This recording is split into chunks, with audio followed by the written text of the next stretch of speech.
मात पिता सुत पुत्र को कहते हैं। स्त्री जैसे कोई बालक हैं 15, 16, 10 वर्ष के, वो माता पिता के अधीन होते हैं। और बच्चे का समझ में आ गई और माता पिता मना करते हैं तो उनके अधीन है वो। और बच्चे जवान हो गए, बूढ़ा बुढ़िया का समझ में आ गई, फिर वो बालक बाधा करेंगे, वो रोकते टोकते हैं, तीसरा दिन चल पड़ते हो, किराया कितने डावा फलाना है, यानी कुछ ना कुछ बाधा कर सकते हैं। किसी का पति बाधा कर सकता है, किसी की पत्नी बाधा कर सकती है। जब भक्ति की तरफ अग्रसर होता है या सत्संग में आने की तैयारी करता है, या फिर आलस बंधुकान, आलस माने आप ढीले गोडे छोड़ दे, फिर देखांगे इबका नहीं जाता, सर्दी घनी है, गर्मी घनी है, और या बंधुकान लोक लाज, इनके कारण ये है भक्ति में बाधक। अब क्या बताते हैं परमात्मा, मात पिता सुत स्त्री आलस बंधुकान, संत दर्श को जब चले ये अटका में आण, इनका अटकाया अटके नहीं, और संत दर्श को जाए, कह कबीर सो संत है आवागमन नसावे। इनका अटकाया अटके नहीं, और संत दर्श को जाए यानी सत्संग में अवश्य जावे, कह कबीर सो संत है आवागमन नसाए, उसका कल्याण होगा। आज मीराबाई जी का कितनी श्रद्धा और आदर के साथ नाम लिया जाता है, और यदि वो उसी तरह की क्रियाएं करती जो उस समय की बहन बेटियां लोक लाज में फंसका अपना जीवन बर्बाद करगी, आज वो कुतिया बनी हंड है। परमात्मा कहते नकबे सर नकबे बनी वह पैर थी हार हमेल, और सुंदरी से वह कुतिया बनी सुन साहिब के खेल। बीबी पड़ते रहे थी डोडी लगे थी बार, अब गा तो गाड़े फिरती है बन कुतिया बाजार। वो पर्दे की सुंदरी सुनो संदेशा मोर, इब गा तो गाड़े फिरती हैं वो करें सराय शोर। अब जो डोडी पर्दे जिनका लग गया करते, पर्दे में रहा करती थी, जो अपने आप को ऊंच घरों की बेटियां बहू कहा करती थी, उनका सत्संग की छीट लगी नहीं, करते बाहर निकली नहीं, पूर्व जन्म की पुण्यात्मा थी, उनको कोई रानी बन गई, कोई महारानी बन गई, कोई अच्छे घर में इस मायाधारी मस्करिया का जन्म हो गया। और वो भगवान से दूर रहने के कारण फिर अगले जन्म में कुतिया की योनि पाती है। तब तो पर्दों में रहती थी, उंगली भी ना दिखने देती, किसी बाहर कहीं हमारी बेइज्जती ना हो जा, मेरी पत्नी जो है सत्संग में चलेगी तो इज्जत का नाश हो जाएगा, और वह इज्जत फिर उगाड़ी अंड है कुतिया बनकर। कहते नकबे सर नकबे बनी पैर थी हार हमेल, 1-1 लाख के गहने पहरा करती, आज वो सुंदरी से कुतिया बनी देख साहिब के खेल। तो पुण्यात्मा ये इन बातों से डर लगना चाहिए। इन बातों से डर लगने लगेगा, मालिक में रुचि बनेगी और भजन करने को दिल करेगा। और ये लोग दिखावा जो ड्रामा है, नाचा कूदी, ये बकवाद मन में आवे को नहीं, ये कहने की आवश्यकता नहीं पड़े। दास ने कैसा मत करियो, हाँ कहना तो पड़ता है एक बार बालक को, कुछ दिनों के बाद फिर आपकी रुचि ना बढ़े। इतना तो इस दास को विश्वास हो गया है कि परमात्मा के बच्चे भगवान को पहचानने लग गए, क्योंकि अब शिक्षित समाज है। आपको नाम दिया जाता है, नाम देने से पहले सब नियमों से परिचित कराया जाता है। और हमने ये पुस्तक बनाई है भक्ति सौदागर को संदेश, इसके प्रथम अध्याय में ही हमने नियमों का पूरा विस्तार से विवरण दिया है कि कोई भी पुण्यात्मा इस आश्रम की तरफ आएगा तो पहले तैयार होकर आवे। पहले क्या होता था कि भक्तजन समझाते थे नाम ले लो तुम्हारा कल्याण हो जाएगा, बड़े सुख होते हैं, यहाँ आ जाते थे उपदेश लेने, और यहाँ आकर के यहाँ पर उनको लिस्ट दिखाते थे ये नियम निभाने हैं, तो भाग जाते थे कि नहीं हमारा भी ये नियम नहीं नंबर, क्योंकि वो उल्टे रंग में रंगे हुए वो सारे। तो अब उनको पहले ये लिख कर दे दिया कि तुम तैयार होकर आ जाना, तुम्हारा मन मानने तो आना, क्योंकि कल्याण होगा इस मर्यादा में रहने से। तो अब ये दास देख रहा है कि अब कितना डर लगता है बहन बेटी भाइयों को, बच्चों को। अब वो कहीं, क्योंकि समाज हमारा जो है सारा का सारा समाज काल प्रेरित है, उन्हीं क्रियाओं को कर रहा है जो ना करने वाली होती हैं। और हमारा भक्त एक घर में एक व्यक्ति ने नाम ले लिया, और 5-6 व्यक्ति वो सारे शास्त्र विरुद्ध साधक हैं, तो उनके साथ संघर्ष बनता है बेचारे का जा करके। फिर भी वो इतना दृढ़ है, डरता है, आकर पूछता है जी मेरे पे ऐसी गलती होगी, मेरा नाम तो खंड नहीं हो गया, आगे से नहीं करूंगा। तो कहने का भाव ये है कि पहचानने लग गए तुम परमात्मा को और संघर्ष करना सीख गए, आप सफल होगे, देख लेना एक दिन। ये नाखून पालिश लगाते हैं, ओठों पर इसी बूंदी शकल बना लेते हैं, लाल वो लगा कर लिपस्टिक, इतना बेहुदी शकल बन जाती है। कहते हैं अब ऐसी मर्यादा बन गई, बहन बेटियां कहते हैं कि हम ऑफिस में जाते हैं तो ये लिपस्टिक वगैरह नहीं लगाते, नेल पेंट नहीं लगाते, तो क्या कहते हैं उस दूसरे कि तुम्हारे घर में कोई मर गया क्या?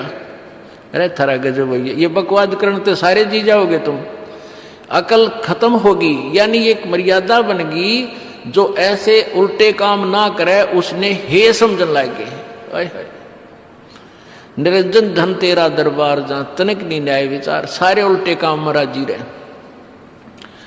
लेकिन हमारी बेटियां अब संघर्ष करती हैं कि हाँ उनको ज्ञान हो गया, वो तो बालक हैं, कुछ भी कह सकती हैं।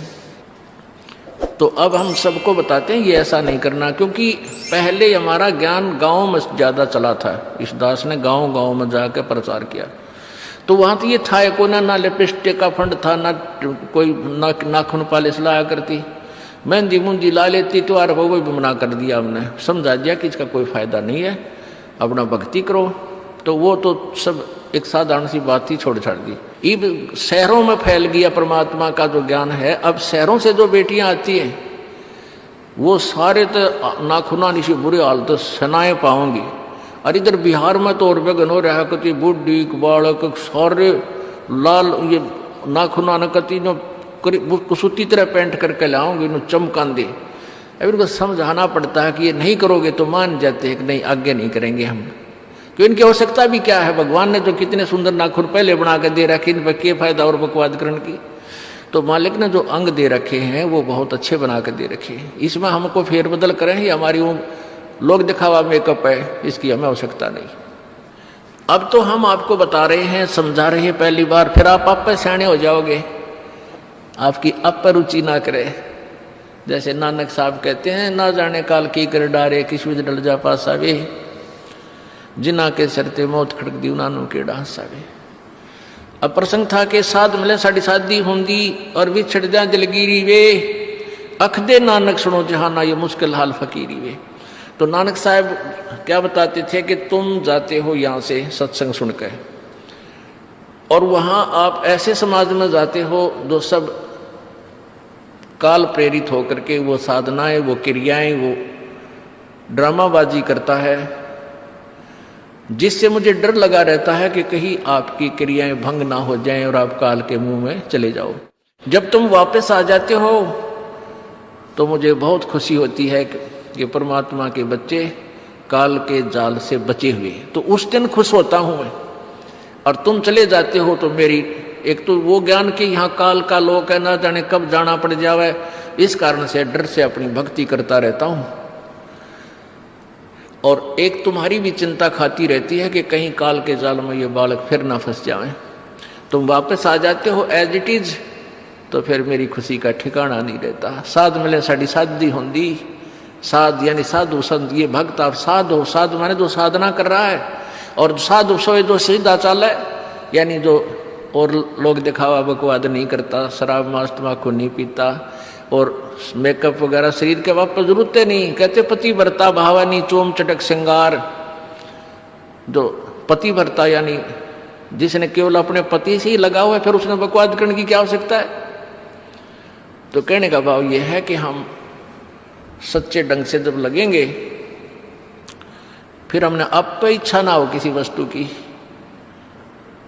परमात्मा कहते हैं इस काया का गर्व ना करियो के काला के गोरा रे,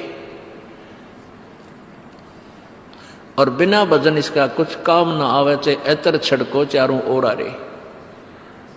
ये शरीर क्या है, ये गोरा दिखा है चाहे काला किसी का, इसने थोड़ा सा छोल के देख लो, एक जैसा कबाड़ सब में भरा पड़ा है। ये ऊपर पालिश का फर्क रखे, और इससे नाम अच्छा गुंडा मान लेते हैं। नहीं, ये चाहे काला है, चाहे टेढ़ा बेढ़ा है, चाहे किसा बूढ़ा काना लंगड़ा है, इसमें जब भक्ति कर गया वो सफल है, और इस मेकअप में लग गया रहा वो असफल है, चाहे वो कितना सुंदर दिखता हो। तो पुण्यात्मा परमात्मा कहते ये मिट्टी है, इस मिट्टी से हमने लाभ उठाना है, इसे सोना बनाना है, भक्ति रूपी धन कमाना है, तो इसी से कमाया जाएगा। अब प्रसंग है कि झूठे सुख को सुख कहे, ये मान रहा मन मोद, ये सकल चबीना काल का, कुछ मुख में कुछ गोदी। अब परमात्मा आप बताओ, मैं आकर के बोली आत्माओं हमें जगा रही है, हमने काल के कुएं की भांग पी रखी है, यहाँ की मान बढ़ाई और इस माया की। कबीर परमात्मा कहते हैं, कबीर ये माया अटपटी या त्रिगुणमयी माया, ब्रह्मा विष्णु महेश के द्वारा जो हमारे अंदर प्रेरणा कर रखी है, त्रिगुणमयी माया के विषय बता रहे हैं। कबीर ये माया अटपटी, सब घट आण अड़ी, किस किस को समझाऊं ये तो कुएं भांग पड़ी। अब किस किस ने समझावा, सब एक तरह की भांग पी के एक जैसे विचार, एक जैसे बोल, एक जैसा ज्ञान इन्होंने ग्रहण किया हुआ है, और ये दास सच्चा ज्ञान सुनाता है, इसका विरोध करते हैं, इसको जल्दी समझ नहीं पाते, क्योंकि इनको इस माया रूपी और अज्ञान रूपी भांग का नशा हो रहा है। तो परमात्मा कहते हैं, कबीर ये माया अटपटी, सब घट आण अड़ी, और किस किस न समझाऊं या तो कुएं भांग पड़ी। यानी सब ने एक जैसा ही ज्ञान ग्रहण कर रखा है, सबके एक जैसे विचार हैं। अब झूठा सुख कौन सा है? इन कार कोठियों को हम अपना मानते हैं, संतान संपत्ति को अपना मानते हैं। इसका उदाहरण आपको दे दिया।